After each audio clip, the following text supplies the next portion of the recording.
توحید کامل ہو جائے تو سب پریشانیوں کی جڑ کٹ جاتی ہے. موحد ہو جائے آدمی تو ساری پریشانیوں کی جڑ ہی کٹ جاتی ہے. سب تشویشات رفع ہو جاتی ہے کہ ارادہ خداوندی کے بغیر کوئی کچھ نہیں کر سکتا. مخلوق کے عجز کو اور خدا کی قدرت کو سوچنے سے موحد ہو جاتا ہے آدمی. توحید مضبوط ہو جاتی ہے کہ مخلوق کے عجز کو سوچے. مخلوق عاجز ہے, کچھ بھی نہیں کر سکتی. غیر غیر ہے اور غیر کچھ بھی نہیں. آپ ہیں اور آپ سب کچھ ہے. تو مخلوق کے عجز کو اور خدا کی قدرت کو سوچنا کہ بس وہ جو چاہتے ہیں وہ ہوتا ہے, جو نہیں چاہتے نہیں ہوتا ہے.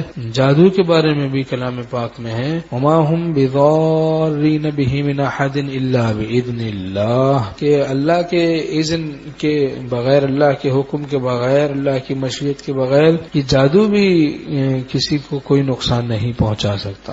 اللہ کی مشیت سے یہ نظام کائنات سارا چلتا ہے. حکیم الامت مجدد الملت مولانا اشرف علی صاحب تھانوی رحمۃ اللہ علیہ فرماتے ہیں ایمان والوں کے لیے اللہ کی مشیت سے سب سے زیادہ قرب تقوی اور دعا کو ہے. تو متقی ہو جائیں اور دعاؤں کا اہتمام کریں, اللہ کی مشیت سے قرب نصیب ہو جائے گا. ان کی مشیت ہمارے کاموں کے ساتھ متعلق ہو جائے گی, ہمارے کام بنتے چلے جائیں گے انشاءاللہ تعالی. تو لے اللہ کا نام تیرا سب بنے گا کام. رب المشرق والمغرب لا الہ الا هو فاتخذہ وکیلا. او مشرق اور مغرب کا رب ہے, لیکن مشرق کا بھی رب ہے, مغرب کا بھی رب ہے. لا الہ الا هو فاتخذہ وکیلا, اس کے سوا کوئی معبود نہیں, اسی کو وکیل بنا لو, اسی پہ بھروسہ کرو.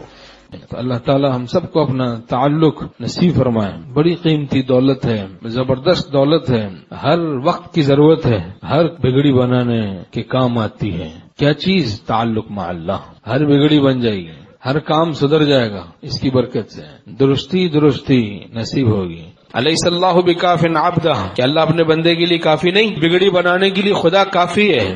طالبین حق کی خدا دستگیری کرتا ہے, ہاتھ پکڑ لیتا ہے. ہاں, طالبین حق کا گویا خدا ہاتھ پکڑ کے چلاتا ہے ان کو راستے میں, بشرط طلب.